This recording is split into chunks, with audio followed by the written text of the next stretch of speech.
Episode 6. First March. First Fear. First, they gave us rifles and a direction, forward. That was all. Ho jua cho chung toi kao sung va mot huang ji, fia truok, chi vai thoi. The first march out of boot camp wasn't glamorous. There were no flags waving, no bands playing, just a line of boys in identical uniforms, walking into heat, mud, and silence.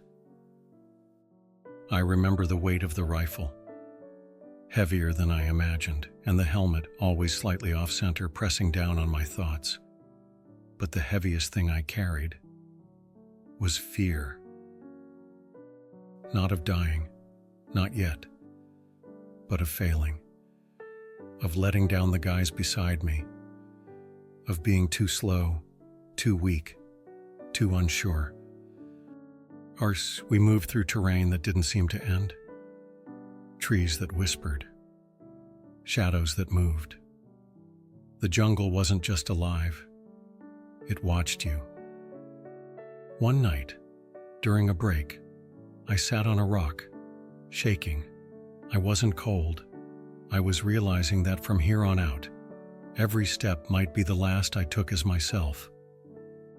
Someone handed me a cigarette. I didn't smoke, but I took it, lit it, inhaled. It didn't help, but it made me look calmer than I was. And that night, we weren't soldiers. We were just kids, hoping the morning would come. Episode 7. Into the Fire. They told us we were ready. They said we were trained, equipped, prepared. But nothing, absolutely nothing, prepares you for the first time someone shoots at you. The first firefight happened just 3 days after we landed.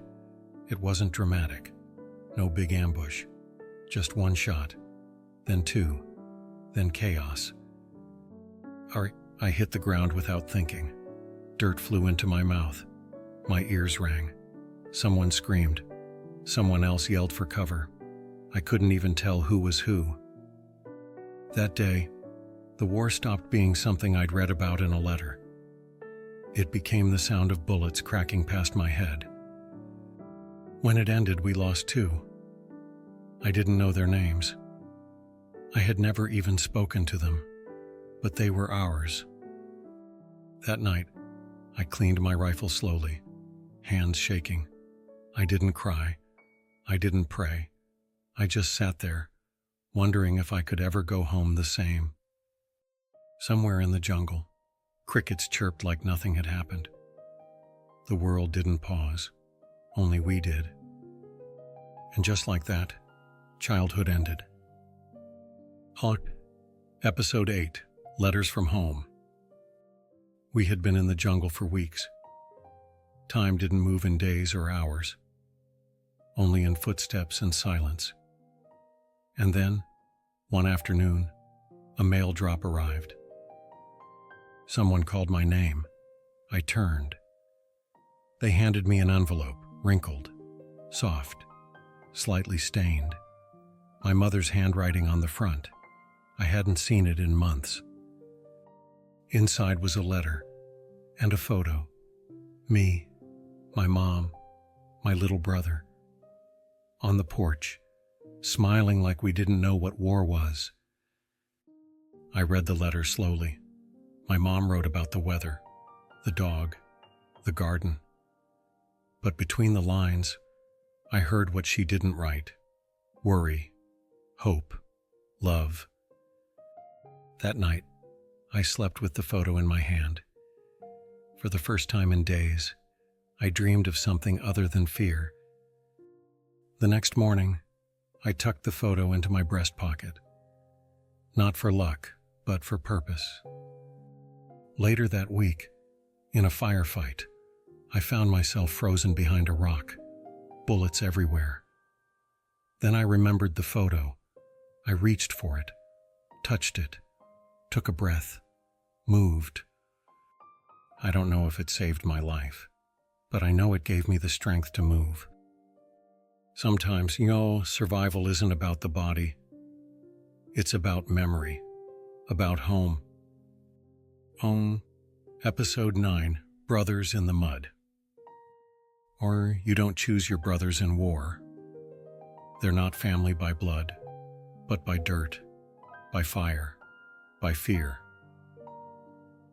And in that, they become something even deeper. There was Jackson, loud, from Georgia, said, "Sir to everything." Could shoot a bottle cap from 50 feet. And Lee, small, wiry, quiet, who always carried extra socks and an old harmonica.